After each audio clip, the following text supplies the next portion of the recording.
Hariom, my name is Nishi Singhal, and today we're talking with Dr. Ekta Gupta Sharma from Houston, Texas, on her experience working with elders as a clinician specialized in physical medicine and rehabilitation for cancer patients. Ekta went to Bala Vihar in Houston and graduated in 2004. She's continued to participate in different activities, including spiritual camps through the years. Welcome, Ekta. Thank you for joining us today. I thought we could start with your experience working with elders as a clinician, but even any personal experience that you may want to share with us. So I work in physical medicine and rehab, which is basically kind of focused on quality of life for our cancer patients at a hospital here in Houston.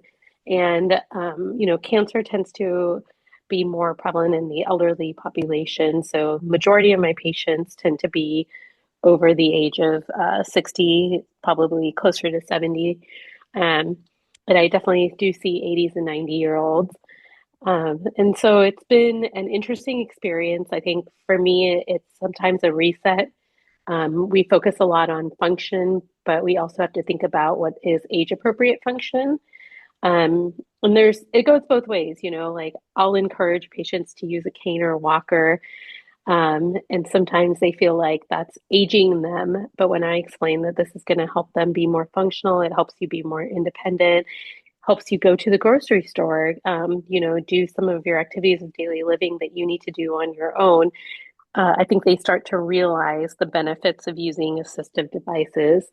And then they also realize like the impact of rehabilitation on increasing their independence and even getting them off of an assistive device like a walker. So it's definitely been a great experience. I think the elderly population is really nice to work with because one part of it is they're super appreciative of the care we provide. I definitely get comments, "Oh, you're so young, you don't have to deal with this." But I think they appreciate the advice. They appreciate us understanding what they're feeling, kind of listening. Just the empathy is something that I notice that our elders really, really appreciate. Yeah.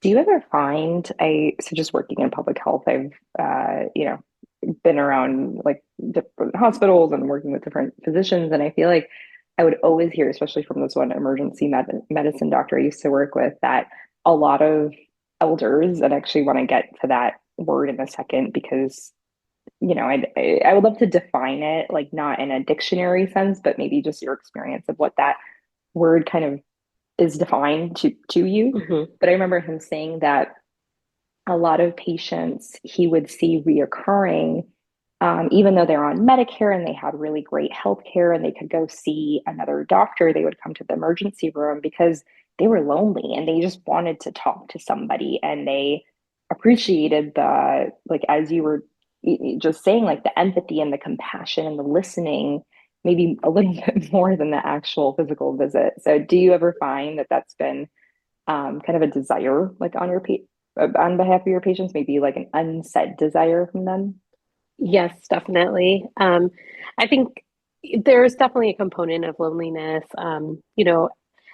And when it is tricky to define like what we mean by elder, but a lot of people have kids that are grown, they're out, married, living their own lives, or in college, so they're out of the house. And I think that I don't know about the emergency room, but I know with my physical medicine and rehab clinic, sometimes when I have residents, they're like, I think your patient just came to talk with you and didn't actually need any sort of rehabilitation advice. And I'm like, Yeah. yeah, I think that happens. You create relationships and they appreciate any sort of advice you give, but more than that, they enjoy giving you their wisdom and experience. Mm. Always have the most patience. Um, they kind of absorb what you say, think about it, and then come back to you with questions. I think that they realize that they're not going to, you know, bounce back like a 20-year-old after a major Mhm. surgery. But what they're interested in knowing is what they can and can't do in terms of their everyday life. And I, I think understanding that patience, um, and like the wisdom that they have because they're knowledgeable, right? They've been through a lot of different life events, and so they're trying to optimize what they have or are given in this situation. Mm-hmm. Um, and I think what else I appreciate is like they're just so appreciative of any advice or care. So like when we do get an elderly population that doesn't have support at home, like just talking to them about what Medicare provides, what Medicaid provides, how you can get more support, you can hire caregivers, like understanding kind of the way insurance works and then what else is out there is so helpful to them. Mm-hmm. And they're really appreciative. I find Mm-hmm. that my patients are so appreciative of just a little bit of help. Um, Yeah. and Yeah. it's really nice. Yeah. I think that's the way they communicate and um, everybody wants to do what's best for their significant other too when it comes to family members, our parents. But I Mm-hmm. find like when a husband and wife who are both older are there, they ask questions like, how can we help each other? Not just like the kids, which is do anything you can do to help them in Yeah. terms of their cancer treatment. It's no like, this is our situation. What's the best thing for us to do? Yeah. And it's really Yeah. nice to hear that. It sounds like basically there is kind of this emphasis on quality, right, over Hmm. quantity, like the longevity. Right. But I could live for X number of more years, but what is my quality of life going to then be? So yeah, that's really interesting to hear about that because I think right now as like a almost 37-year-old, I can be like, yes, like I want to just go when I can't move my arms or legs or whatever it is. But when you're actually in that situation, how it's probably harder, to really Hmm. think about those big, big questions. So I can imagine how much support and um yeah, just it's really like a spiritual journey, right? To really kind of Yes. figure out what is it that I want and how do I want to live. Yeah. So And that is a question we ask our patients. We do like symptom management, right? And one of our screening questions is, do you have spiritual pain or distress?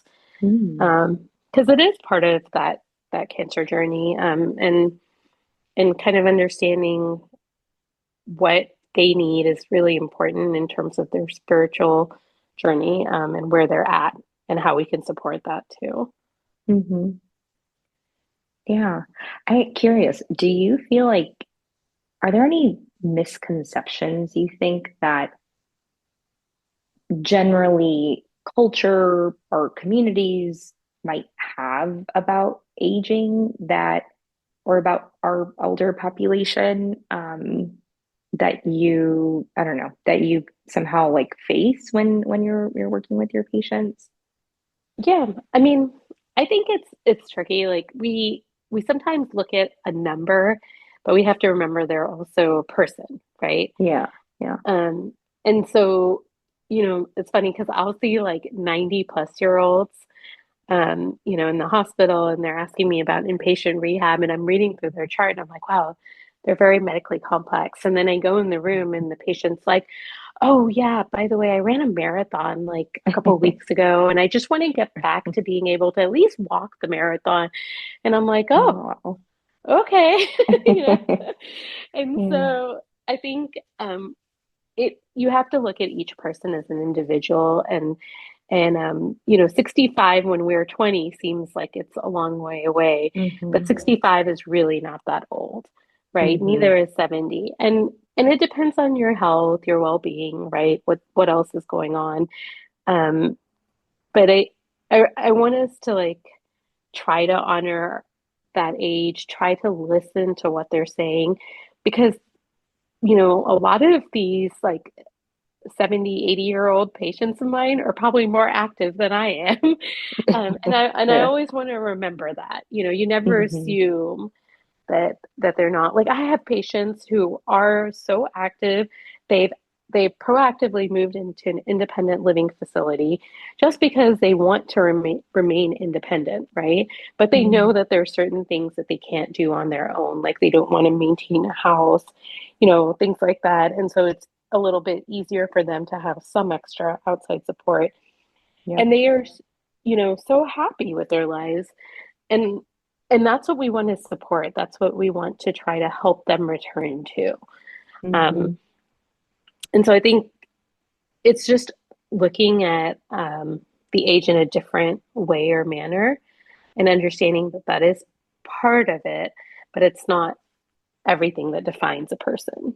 I do want to give you your time back, but I just wanted to end with a question on, is there do you recommend any ways that we could support our elders better? I think so far what I've heard from you has been really helpful for me personally, just really appreciation, just really paying attention, right, to our elders, what they're saying, even looking at their habits, because there's a lot that we can learn, or I can learn. I guess, are there any recommendations that you have for us in our community, and how we can support our elders better? So I think it just depends on like your ability, one, medically, like I think definitely taking the time to talk to your elders when they come in as your patients is really important. Especially when we look at those aspects that you were mentioning, like loneliness, mood, things like that. It really impacts them when they feel like somebody's looking at them, spending one-on-one time. And like I said, I'm not always, prescribing a medication or doing something actively, but I think they really appreciate somebody listening to what they want to discuss and talk about. Other ways, I definitely think so just from personal experience, my grandfather was sick for a while, and I realized volunteering at nursing homes or assisted livings is really helpful. I think that was one piece I always took away. There were always people there that were just so excited to see someone, and they would talk to me. And unfortunately, my grandfather was in a memory care facility, and so were a lot of the patients that were there, right? And I would have the same conversation every week with the same person, but she was so happy to see me. Like the smile, the presence, and so you really appreciate that time and energy. And then I would love to play bingo, right? That was my favorite activity. And so just spending the time, I think, is one big thing that everybody appreciates. And there are a lot of ways to spend time with our elders. So there's a lot of great strategies. I mean, like helping buy groceries, volunteering at clinics. The other one, which sounds like time taking, but is super interesting, is actually an idea that one of my family friends had, which was trying to come up with an audiobook or a way to record life stories and memories.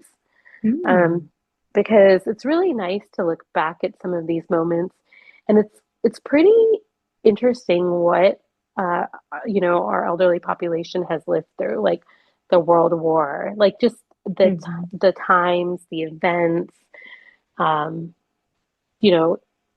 different eras basically than what we are experiencing now. Yeah, like the resilience. I mean, I feel like our generation can definitely learn more about resilience. So thank you. Thank you so much, Ekta, for joining us today. We really enjoyed that conversation. It was so insightful to hear about your experience, both professionally but also personally, working with elders and also having elder grandparents and taking care of them. We really appreciate all that you do and all that you spoke to us about today.